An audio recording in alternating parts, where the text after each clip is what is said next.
Hi there, it's Kelly Lam with Active Me. We are here today at the Back Bay Science Center. Not only are we going to be active, but we're going to be learning today, and I am super excited about this episode.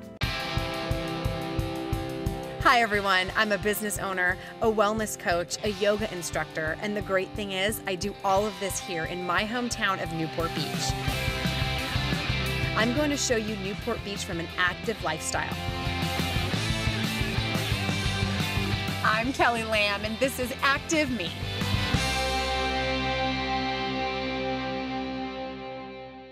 Located in Newport Beach, California on Shellmaker Island off of Back Bay Drive next to Newport Dunes, the Back Bay Science Center facility provides year-round educational programs emphasizing estuary and marine ecology, connecting these concepts to the greater watershed.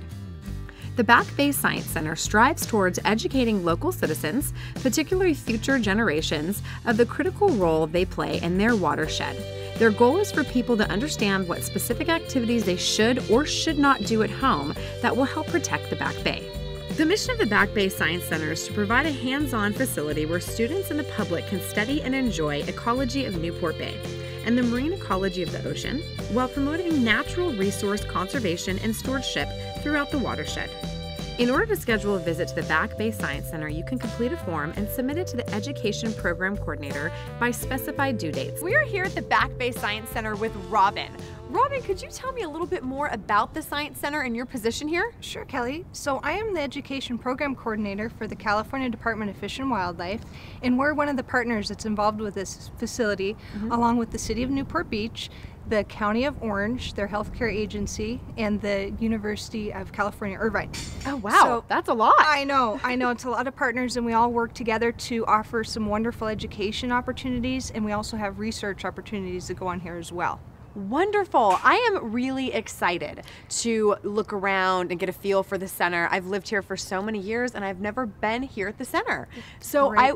I'm excited for you to show me around, and where do you recommend checking out first? Great, so we'll head into our water quality lab, which is where the county actually does their testing for all of Orange County beaches. And they monitor that year round to make sure that we have safe beaches for people to swim. And they will do a beach closure, for instance, if they find that bacteria counts are too high. Okay. So we'll definitely take a look in there, and I wanted to point out that with this being a research and education facility, that's our top focus, and we really try to emphasize people get a better understanding through their experiences when they come here, what it is that an estuary is and how it connects to our local ocean and into the watershed area. And so we'll talk more about that and some of the things that we try to highlight. Great. I can't wait to get a better understanding of everything you do here. Good. All right, let's check it out. Okay, fantastic. So here we are, Kelly, at the Orange County Healthcare Agency's Water Quality Lab, and this is the portion of our facility where they focus on the research.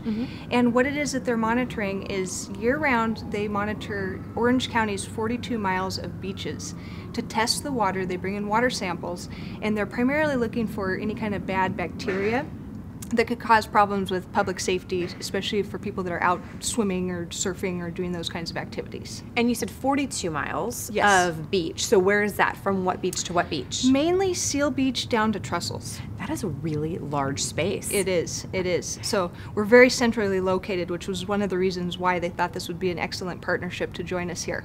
Oh, that's perfect. And even the better part is that living an active lifestyle, being here in Newport Beach, we swim, we play, we surf, we stand-up paddle. I'm in the water often. My husband stand-up paddles and surfs every single day. Right. So it's so important to make sure your family is safe. And Absolutely. if you're testing the water and making sure that there's small amounts of bacteria, that is so important. Absolutely. And it's one of the reasons why through our education programs, we make sure that people understand why it's important to pick up dog waste and some of those simple activities that you can do so that it doesn't get into our ocean and our waters, and it makes it safe for everybody. Absolutely. And especially this time of year in summer, we've got all these little kids running around and playing in the beach. We want to make sure it's clean for them. Exactly.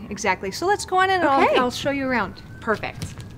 So here we are, Kelly, inside the Water Quality Lab, and I'm going to turn it over to Joe Guzman, who's the supervisor, and he'll be able to tell you more about it. And I'll meet you in a few minutes over at our teaching lab. Great. Thanks, Robin. Thanks. Hi, Joe. Hi. Nice to meet you. Nice to meet you. All right. Tell me a little bit about this place. So again, we're one of the partners with Department of Fish and Wildlife. We're a county agency. We're part of the healthcare agency and the public health laboratory. Oh, wonderful. And what do you do here? What is your job and what are you in charge of? So I'm a supervising public health microbiologist. I oversee the lab, and we do beach water quality monitoring in support of our county environmental health program. Okay, and can you show me around a little bit and show me about how you go through the process of water quality? Okay, all right. Great. We'll come into the lab. This kind of is an overview of what we do here at the lab. There's 42 miles of open coast in Orange County and about 150 water sites that sample get collected at least once a week for bacterial monitoring. So we're just focusing on bacteria in the water. If we see these bacteria in the water in high enough amounts, then it indicates that it might not be safe to swim at that particular beach. And so if you ever see this sign at the beach, then our testing shows that the bacteria counts were high. You might not want to swim at that beach, but then maybe move further down or up the coast for a safer place to swim. And now how further down can you move? Because I've seen these signs before. So how further down can you move knowing that you're in safe water? Right. The sampling sites are spaced about 300 yards apart. Okay. So just you move either further down or up the coast until you don't see the sign. Okay. Okay, great. And walk me through this process here. The process that we use is membrane filtration. Basically, we're filtering the water, and any of the bacteria we're looking for would get trapped on the surface of that filter, and then we would put that on media, incubate it overnight, and then if the bacteria are there, we would be able to see them the next day. So the tests that we do take 24 hours. Okay, so you're ultimately waiting for the bacteria to grow then? Right. Gotcha. Most of the beaches, you're not going to see this many bacteria. They're fairly clean. Maybe 1 or 2 colonies of the bacteria we're looking for.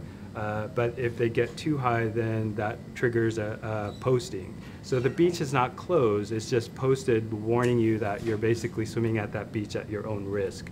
Okay. There are instances where they do actually close the beach. And in those instances is more like when there's a sewage spill and sewage actually made it to the ocean, they would actually close the beach. And basically, if you see the yellow sign of a beach closure, then you're not allowed to go in that water until they get 2 negative samples. Okay, well I have to tell you here, our group here and team with Active Me are so appreciative of what you do because we're all about active lifestyle and we're living here in Newport Beach. We play in the water, we swim, we surf, we do the whole thing. And so it's so important to know that everything you guys are doing here at the center to make sure that our water's safe for us. Safe to swim in. So thank you for that. You're welcome. And then can you walk me around a bit? Sure. All right. So definitely part of our process is processing the sample. Here we have Kelly, who's one of our Hi, Kelly. our Great interns. name. So what is this process she's doing right now? So right now she's sterilizing the manifold. Okay. And then once the manifold is cooled off, she's going to place a filter on the manifold, sterile filter. Mm-hmm. Then she'll place a funnel on top of that, and then she'll pipette sample into the funnel. Okay. Then she'll apply a vacuum to the manifold, which will suck the water through that filter. Okay. And again, if there were any bacteria that we were looking for, it would get trapped on the surface of that. And that's when they incubate for the 24 hours? Yes, she'll then transfer the filter onto these plates that she's labeling. We'll stick them in our incubator and let them incubate overnight because it takes 24 hours to then get them to grow to where you can actually visualize them. Okay. Great. Thank you for that. Thank you, Kelly. You're welcome. Then the next process, so Linda here is actually reading plates from samples that were processed yesterday. So these Hi there, Linda. Hi. Again, some of the plates. This is Linda, one of our microbiologists, and then Tanya is also Hi. a microbiologist. So they're reading plates from samples that were processed yesterday to look for the bacteria that we try to isolate. Okay. Let's see. Again, so for most of the beaches, they're pretty clean. We don't see anything. Okay. But here, this plate has 3 different colonies. So on this media, we're looking for the blue halo that's around the colony growing. So that we would count this as 3. Okay, so that's 3. Now, when would you close the beach? How many have to be there to actually close the beach? It depends. So the standard for this certain bacteria, Enterococcus, is 104. Oh, okay. So based on our calculation, if the number comes out to over 104, then that's a posting. Okay. Where they actually put the sign. So again, it's different from a closure. They're just posting the sign up warning that you might not want to swim here, but they leave it up to the person to make that decision. Again, it's only a closure if it's sewage made it to the beach. Yes. Using a microscope to count the plates, because sometimes there are smaller ones that you can't visually see. So Linda is actually looking at the plates under the microscope and actually using that to count her plates. And then entering the results into our computer system, it will actually calculate the count for us. And then we'll put together a spreadsheet of all of the results, and then we send that to our submitter, and they're the ones that actually make the decision to post or close the beach. Okay, so you're literally going through hundreds of these samples a day. Yes, hundreds of plates. Hundreds of plates, Because yes. each of the samples that we process gets 9 of these plates. Oh, wow. Yeah.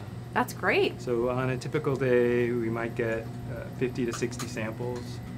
So we're screening through almost 100 to 200 plates a day. That's wonderful. You guys are really helping us to stay active. So as far as education, we do participate in Earth Day events and Estuary Awareness Day that's run through the Back Bay Science Center, and people, kids, the general public can come. We usually have one of our sample processing stations set up so that they can actually filter a sample. To that's get cool. Just, what do we do here at the lab? They get that experience, and then that's our opportunity to show them that, we're trying to keep them safe by making sure that we don't see these bacteria in the water. That's very cool. And Active Me is not only just about an active lifestyle, but it's also about being mentally active. So this was great what you did today. Our lessons that we've learned, we're keeping nice and mentally sharp. So thank you so much, Joe. I appreciate it. And we're moving on. Okay, Gonna great. check out some more places at Back Bay Science Center. Awesome. All right, where are we now? Hi, Kelly. So Hi. now we're in our teaching lab, and I'm going to turn it over to my staff person, Joanne Park, who's going to Hi. tell you a little bit Great about to our meet you. programs. Nice to meet you. All right, please tell me about your programs here. So we offer a variety of programs here. Our facility is an education and research facility, and it's targeted towards 7th grade to college level students. And it's a really great complement to our facility that's on just the other end of the reserve, which is the Muth Interpretive Center. The full name is Peter and Mary Muth Interpretive Center. Okay. And their focus is, their programs are more for K through 6 students. So we're a really great complement to them, so we get the older students that come here and learn a lot about just a lot of different issues within this watershed. They learn about watershed ecology, they learn about what an estuary is, and they get to go through a lot of hands-on activities, learning about the mudflat and the open ocean, different plants and birds in this area, and they sort of use that and incorporate, we try to incorporate different issues about conservation and different things like that. Wow. That's wonderful. You have yeah. so many things going on here. Yeah. And I love that you're focusing towards an older group.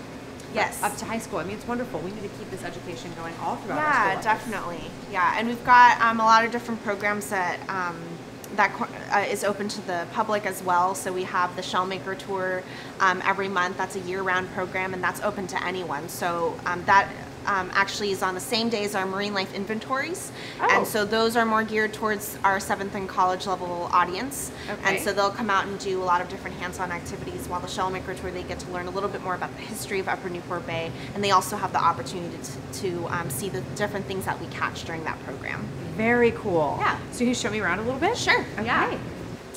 So right here we have just a wall of different specimens. There's a lot of different specimen jars, some taxidermied animals, and it's a really great way for students to come here, and they always have questions about everything that's over here. So There's so many specimens. Yes. I mean, it's unbelievable. Yeah, there's a lot. Okay, one that just jumps out to me is this guy right here. Can you tell me a little bit about this? So that's a great blue heron. It's a really common bird we see here on the reserve. So a lot of times when we take the students out, one of their stations, they get to go out on a bird trail. So this is a guy that we see pretty often, and he really is that large. It's actually a real one. It's just stuffed.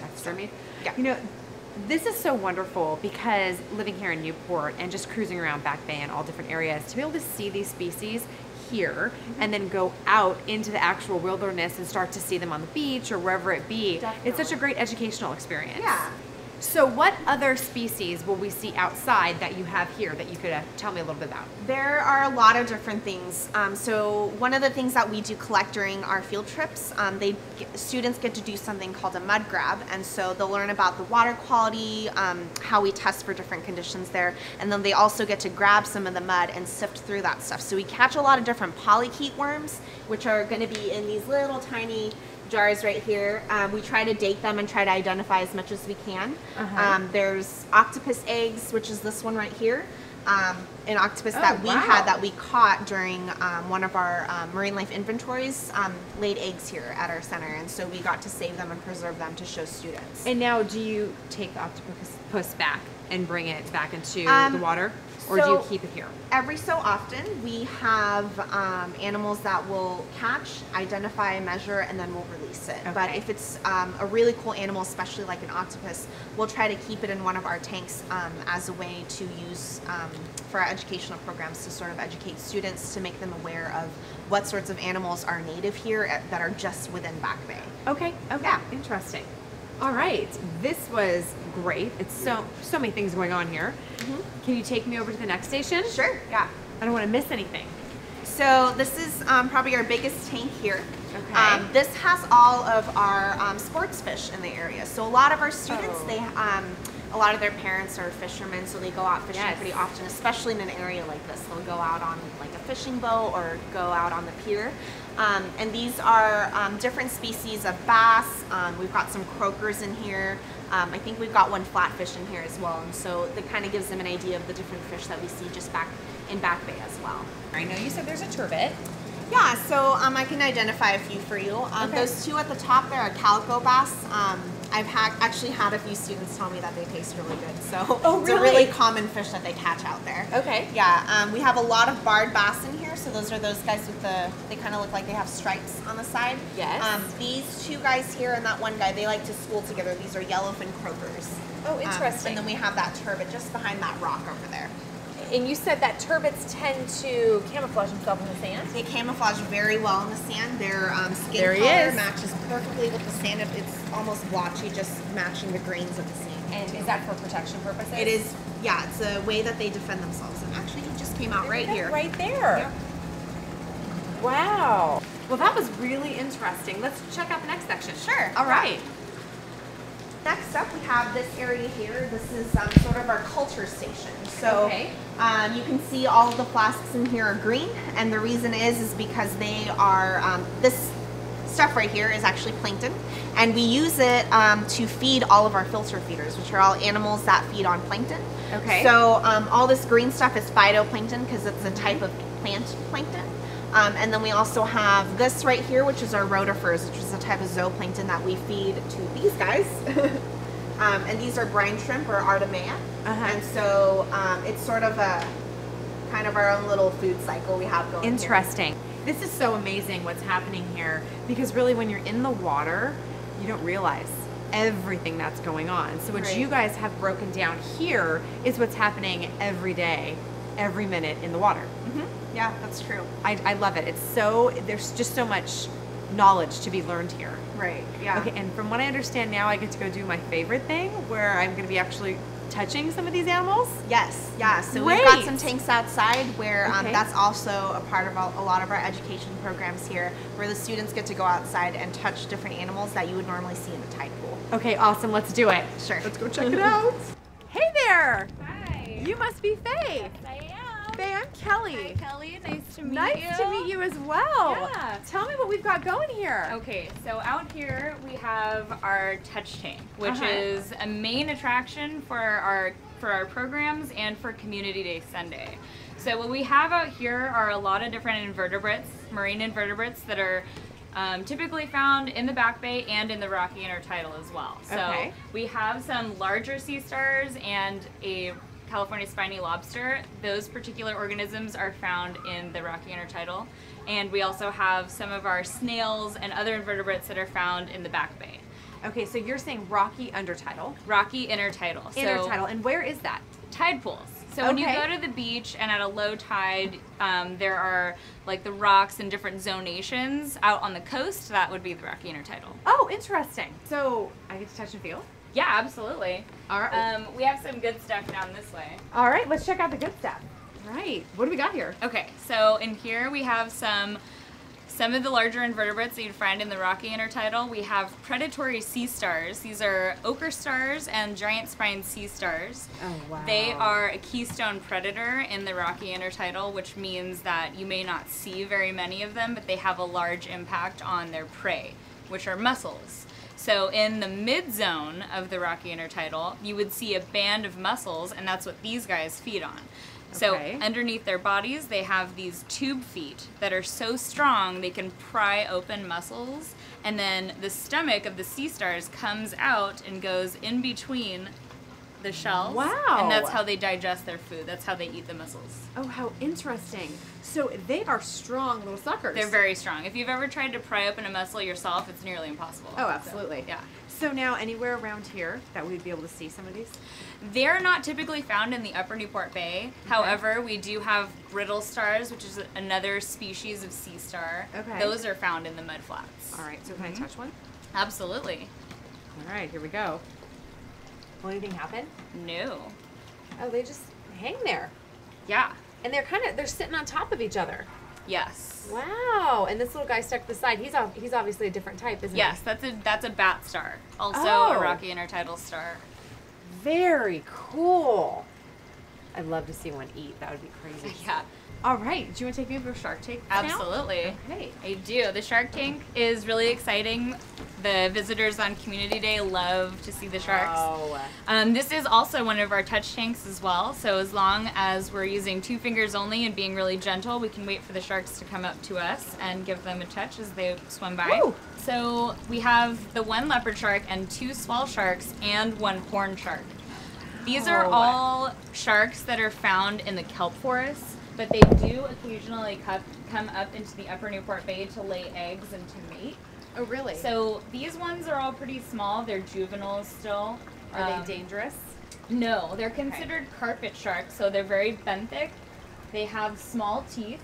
They eat clams, crabs, shrimp. Okay. They're not man-eaters and they're not seal eaters, so they don't have big sharp teeth.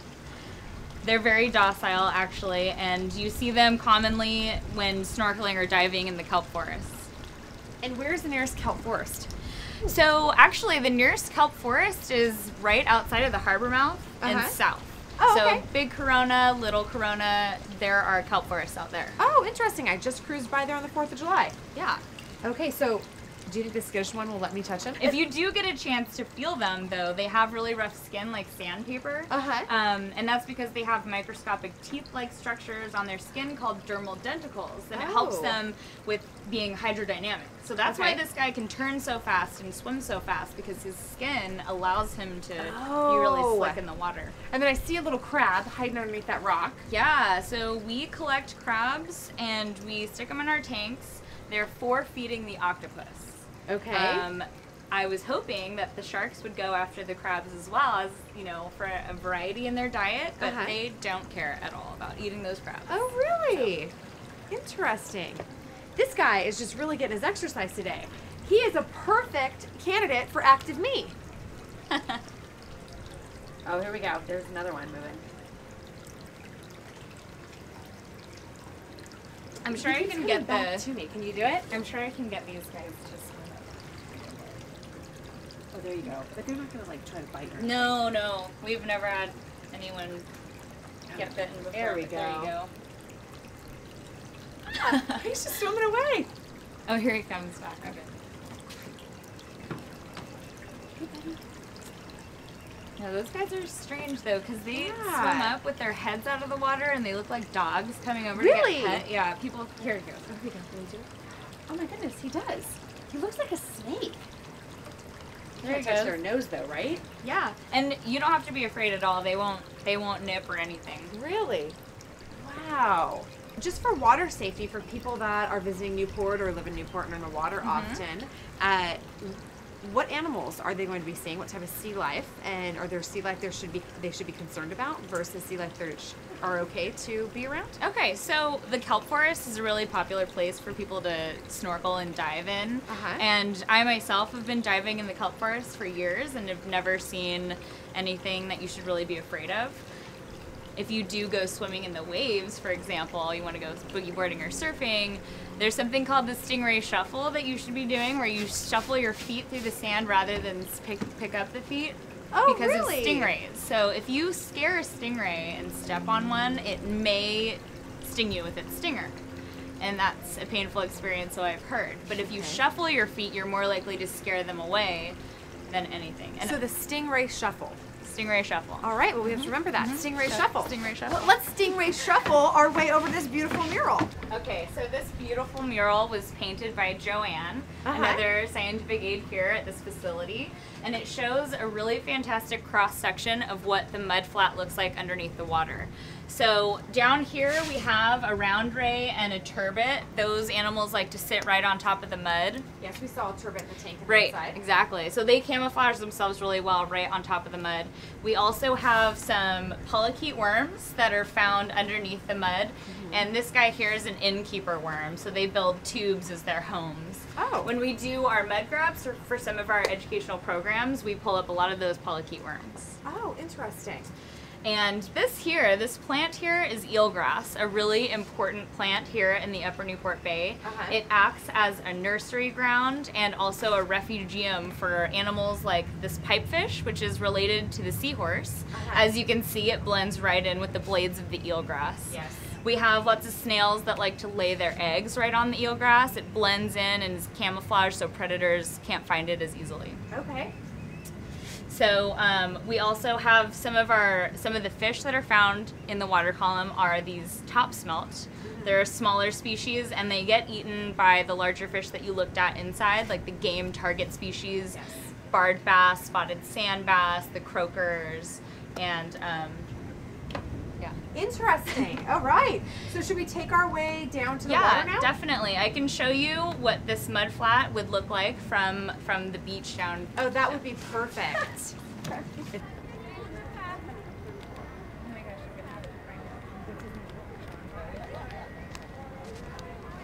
All right. So now we're here down by the water. Yeah. All right. Tell me what you do. Talk to me about what you're doing here. Okay, so here's our small beach. We come down here with some of our programs to do beach seines, which is where we deploy a big net. It kind of looks like a horseshoe shape. Okay. We pull that net in and we collect, usually it's all top smelt, like that small fish I showed you on the mural. Yes. So we get hundreds of them and they will count, measure them, and re-release them. Oh, wonderful. And now how big are they? They can range anywhere from a couple inches to maybe 5 or 6 inches. Oh, okay. So they're decent in size. Yeah. All right. And then you were talking earlier about the watershed. Yes. The watershed and the estuary are two key points that we love to incorporate into our educational programs. Okay. So a watershed is basically, think of it like a geographical funnel. Wherever you live in a watershed. So our watershed includes Santa Ana, Tustin, Anaheim. Those areas, when it gets rained on, all the rainwater will wash down into the bay. Okay. So we like to tell the kids, you know, think about where your oil is going to go when you do an oil change. Think about where the trash is going to go if you litter something on the street. We've gotten a football from Tustin High School wash all the way down. And oh my goodness. And a variety of other strange pieces of trash. We've got a sofa back here too.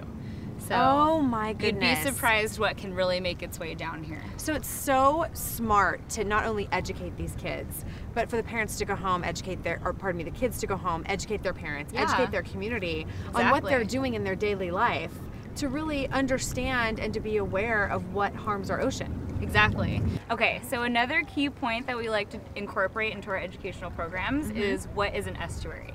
So an estuary is an area where freshwater and saltwater meet and mix together. It creates a really delicate, specific habitat type that a few animals adapt to and are able to live in. So with rainy season, we get a lot of freshwater in here, and during high tides, we get a lot of saltwater in here. So those plants and animals have adapted to deal with, you know, higher and lower salinity levels and changing pH levels as well. So Faye, what are your tips and tricks for the everyday beachgoer? Well, no matter where you are, even at the beach or far from the beach, be mindful of leaky car oils, gasoline, where your trash ends up. It might be on the street, or it might have flown out of a trash can that you tried to put it in.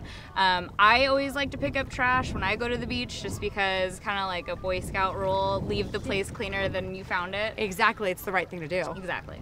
And so ultimately, if you're visiting the beach, anything that you packed, make sure to pack it and take it away with you. All right. And now I understand that someone will be taking me on a trail walk? Yes, Michelle is going to take you on the trails, and you're going to see the bay from a whole other point of view. Oh, that's going to be great. Yeah. All right, let's make our way up. Okay.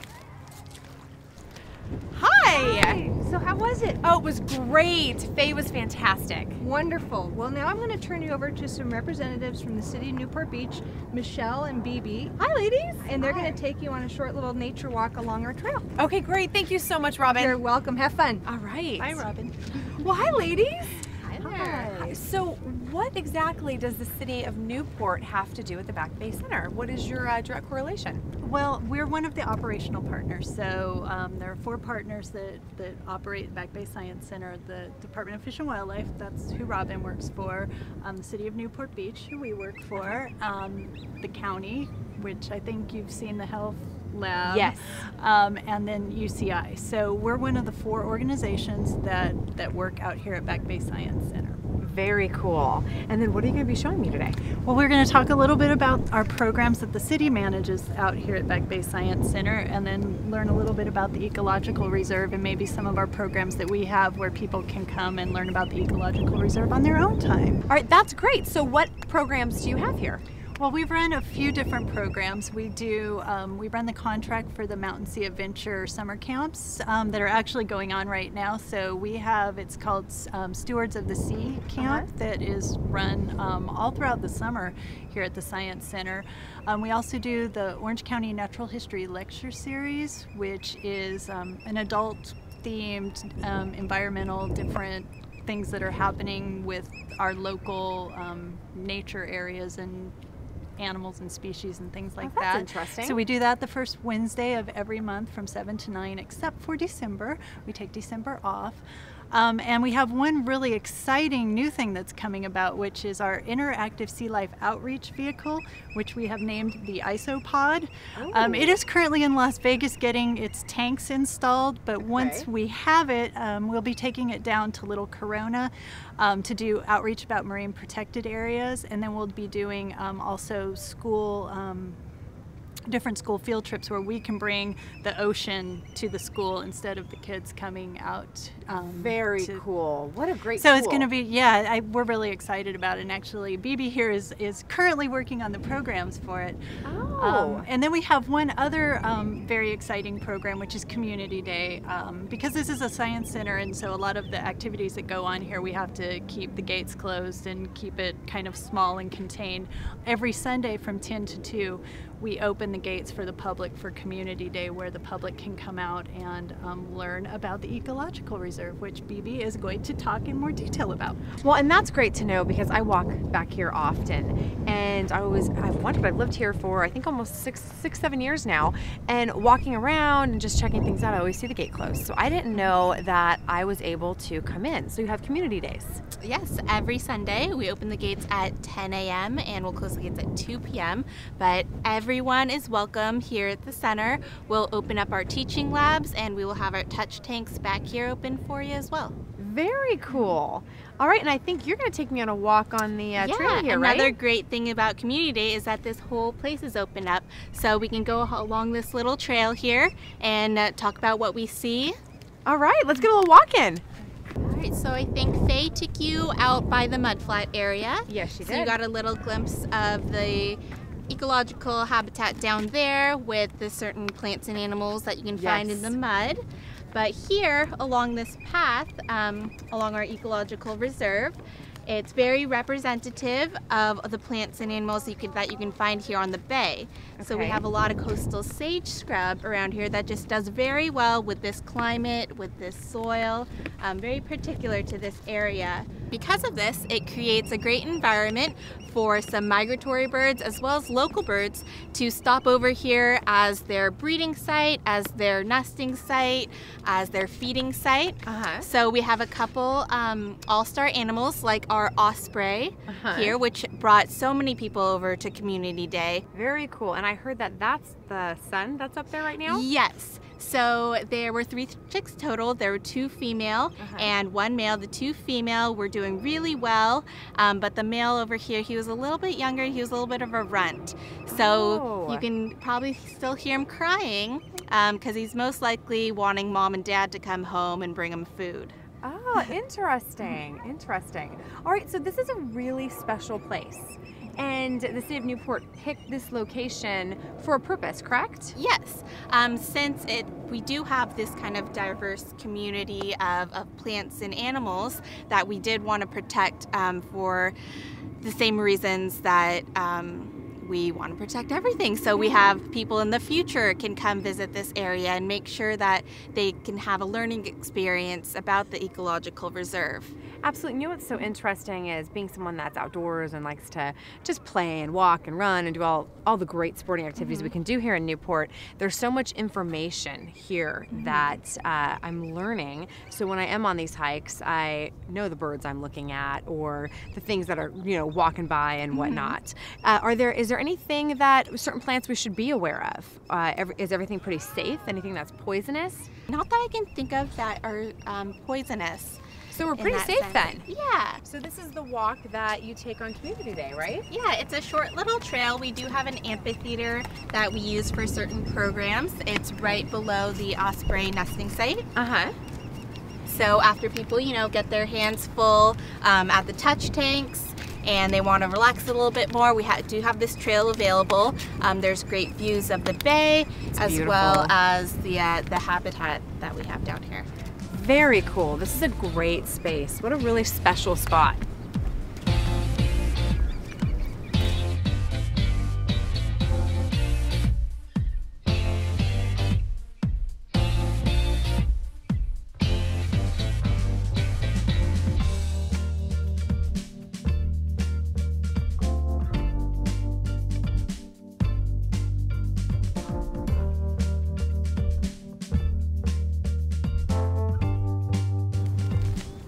So that noise in the background, that's the osprey? Yes, that is our local osprey.